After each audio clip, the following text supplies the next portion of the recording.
हमारे केने पका सावन अब हमारे हो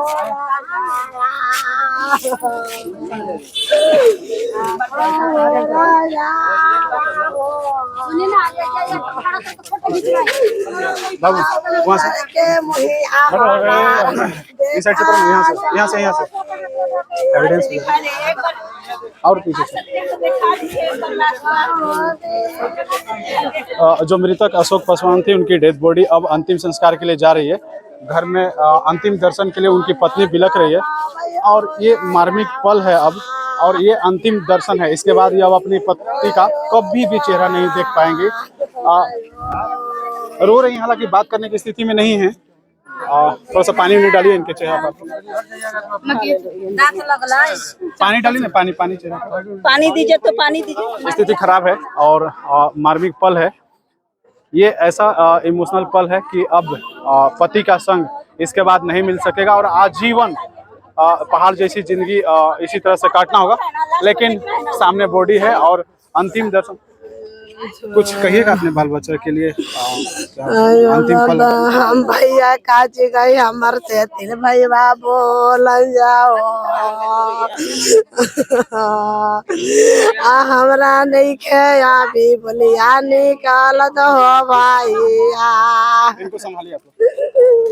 मार्मिक पल है, लेकिन सबसे बड़ी बात है कि जिस चीज़ के लिए प्रोटेस्ट था, फाइट था, उस पर सफलता मिली है और अंतिम तक लोगों ने प्रयास किया। जिस तरह से जन समुदाय उमड़ा और ताकत बनी और कंपनी को झुकना पड़ा, ये बहुत बड़ी ताकत थी। लेकिन विषय ये है कि ये लास्ट अपने पति का दर्शन कर रही हैं और इसके बाद फिर बॉडी को अंतिम संस्कार के लिए ग्रामीणों के सहयोग से शमशान घाट ले जाया जाएगा। बहुत बहुत धन्यवाद मेरे साथ जुड़ने के लिए, थैंक यू। हमारे साथ मंत्री मुरारी प्रसाद गौतम जी जुड़ रहे हैं, जो मृतक के परिवार से मिलने आए थे।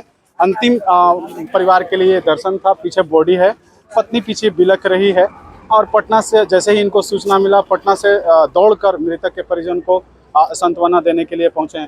क्या कहेंगे, जिस तरह से दो मजदूरों की कैजुअलिटी हुई, गरीब तबके के मजदूर थे, इसके बाद अब इनके सर से ये हट गया, अब इनकी पहाड़ जैसी जिंदगी होगी, क्या कहेंगे? जो कैजुअलिटी है निश्चित तौर पे बहुत ही दुखदायी है और कंपनी की कहीं ना कहीं इसमें लापरवाही मानी जाएगी। कंपनी की लापरवाही की वजह से इस तरह की कैजुअलिटी हुई है और कंपनी पे इस तरह हमें जो जानकारी मिली है कि FIR भी लिया जा चुका है, प्रशासन ने सहयोग किया है और कैजुअलिटी के रूप में जो घटना हुई काफ़ी दुखद है। और जिस तरीके की ये अकेले परिवार के इकलौता बेटा थे, आज निश्चित तौर पे उनकी पत्नी पे काफ़ी जिम्मेदारियाँ बढ़ गई हैं, भार बोझे आ गए। हम लोग पुलिस की गाड़ी में पूरा, मैं गाँव देख रहा हूँ कि पूरा गाँव इनके साथ है।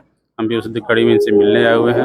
उनको हमने सांत्वना दिया कि किसी भी तरह की आपको कोई भी परेशानी हो, व्यक्तिगत सामाजिक, आप निश्चिंत हमें अपना बड़ा भाई समझ करके बताइएगा। आपके दुख में हम हर समय आपके साथ। बिहार सरकार में आप मंत्री हैं, जिस तरह से डालमिया सीमेंट में आए दिन गरीबों का कैजुअलिटी हो रहा है, शोषण हो रहा है, पहला मांग यहाँ पे लोगों का जेन्युइन ये है कि सेफ्टी हो, प्रदूषण पे कंट्रोल हो और जो कंपनी का प्रोटोकॉल होता है, जो गवर्नमेंट को इन्होंने गाइडलाइन दिया है या गवर्नमेंट ने इनको गाइडलाइन दिया है, उसको फॉलो करें। आपकी तरफ से क्या प्रयास होगा? निश्चित तौर पे इस पर इन्हें फॉलो करना चाहिए। आज हमारी इनकी जो कंपनी हेड हैं, जो उड़ीसा में बैठते हैं, उनसे गणेश जी से भी हमारी वार्ता हुई है, इनके दिल्ली हेड से भी वार्ता हुई है।